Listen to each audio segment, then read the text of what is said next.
चक्कर आवे है। कदी कछु कहे मेरी कछु समझ न आवे है। मेरा कैसो शरीर या मैं भारी है पीर और मोह चक्कर आवे है। कदी कछु कहे मेरी कछु समझ न आवे है। मैं जोत जला के आऊं मेरे कैसी लगी बीमारी। यह खाली पड़ी खाट में तू रांड बडरे कलहारी।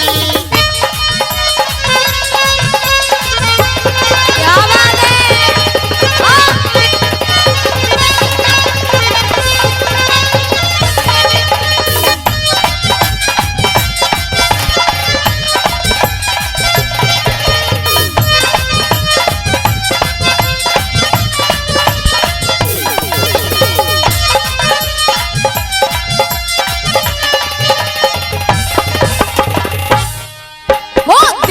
जेठानी मेरी ताने मारे तो है थाली कौन खवावे गो।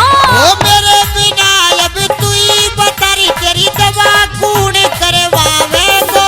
ओ द्योर जेठानी मेरी ताने मारे तो है थाली कौन खवावे गो रे। ओ मेरे बिना अब तू ही बता री तेरी दवा कौन करवावे गो। मैं धोख लगा के आऊं मेरे कैसी लगी बीमारी। यह खाली पड़ी खाट में तू नार बडरे कलहारी।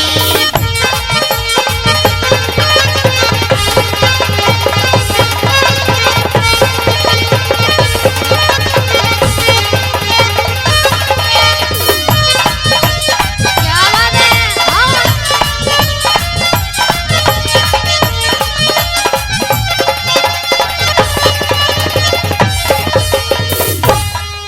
सुन सुन के बात रोऊं दिन और रात मेरे भूत बताए काया में। ओ दुनिया भर में दिखा दिखा के घुन लग गयो मेरी काया में। ओ सुन सुन के बात रोऊं दिन और रात मेरे भूत बतावे काया में। ओ दुनिया भर में दिखा दिखा के घुन लग गयो मेरी काया में। मैं तो जोड़ छाट के आऊं मेरे कैसी लगी बीमारी। यह खाली पड़ी खाट में तू नार बडरे कलहारी।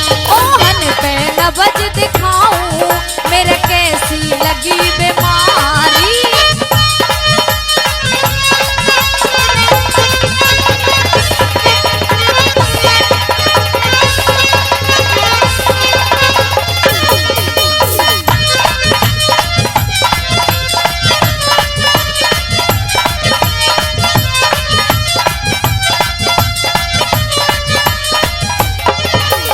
मोहन राम के दरस करे करे हो जगाया ठीक मेरी। कहत मन लाल सुन समय सिंह ना माने संध्या सीख तेरी। ओ मोहन राम के दरस करे ते हो जगाया ठीक मेरी। कहत मन लाल सुन समय सिंह ना माने संध्या सीख